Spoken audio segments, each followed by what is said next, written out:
홍수 피해가 있을 때 참 가슴 아픈 건데 최수근 해병대 상병이 순직하게 됐죠. 제가 가슴이 너무 아팠어요. 결혼 빨리 했으면 이 정도 아들이 있을 나이인데 제가 채널 애청자분들 40, 50대 분들 군대 보낸 분들도 계실 거고 너무 가슴이 아프더라고요. 나라가 잠시 빌리는 건데 소중한 우리 대한민국의 청년을 잠시나마 빌려서 건강하게 무사히 군생활 마치고 돌려보내는 게 국가의 의무인데 해병대 군인이 20대 초반에 아직 꽃도 피우지 못한 인생을 군대에서 어이없게 마무리하게 됩니다. 너무 가슴이 아팠어요. 죽고 나서 추모를 하면 뭐예요? 헬기를 띄우면 뭐예요? 똥별들이 이런 짓을 한 거죠. 최수근 상병 아버지는 소방관이에요. 수십 년간 소방관으로 봉사 희생하신 분이고 하나밖에 없는 아들이란 말입니다. 얼마나 마음이 찢어질까. 부모의 입장이 돼보면 진짜 너무 가슴이 아파요.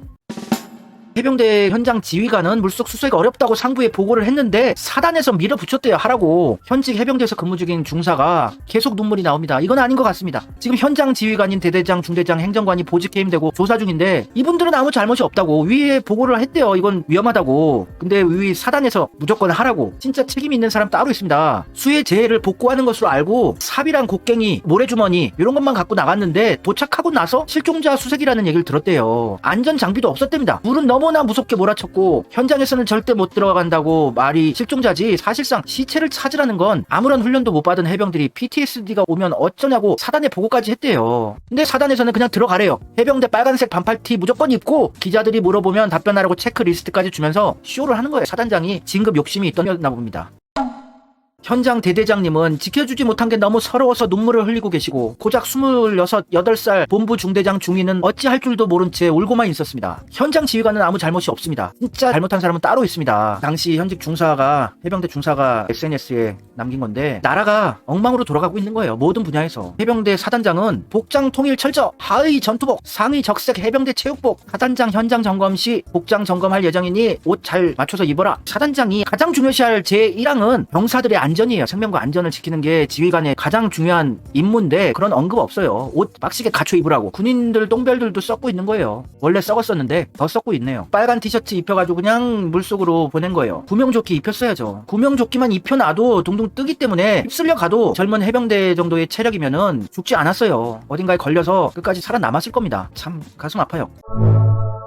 물이 쓸려 내려오는 게 엄청난 거예요. 일본의 쓰나미 높이로 판단해 볼 수 있는 건데 물이 30cm 정도만 해도 서 있기가 힘들어요. 30cm 정도 높이의 물이 몰려오는 것만으로도 서 있기가 힘들고 50cm 정도면 사람이 쓸려가요. 1m 정도면 차가 쓸려 내려가는 정도고 2m면 목조 가옥이 전부 다 떠내려가는 수준인데 가슴 높이까지 왔대요. 그러면 1m 정도 되는 거 아니에요. 차가 휩쓸려가는 정도의 수위에 아무런 안전장치 구명조끼 없이 쇼하려고 언론에 보도돼서 자기 승진해보려고 이 짓 하면서 국가의 소중한 청년을 죽으라고 내보낸 거예요. 현장에서 급류의 수준도 실제로 파악도 안 하고 사지로 내몬 거죠. 사단장이. 이재명 정권이라면 이런 일은 안 일어나게끔 많은 것이 변화되죠. 이재명은 성남시장 할 때 성남의 아들, 성남시에 거주하는 젊은 청년들이 군대에 갔을 때 만약에 다치면 최대 3천만 원까지 보장할 수 있게 다른 보험에 가입되어 있어도 중복 보상되게 국민들이 낸 세금을 아껴서 이런 보험까지 들어놓는 거예요. 성남시장 할 때부터 이재명은 섬세하게 챙겼어요. 군대에서 다쳤는데도 모르고 보험을 신청을 안 할까봐 자동적으로 신청이 되도록 디테일한 것까지 챙기고 감독 하나 바뀌면 팀이 바뀌어요. 태도라는 게 되게 중요한 겁니다.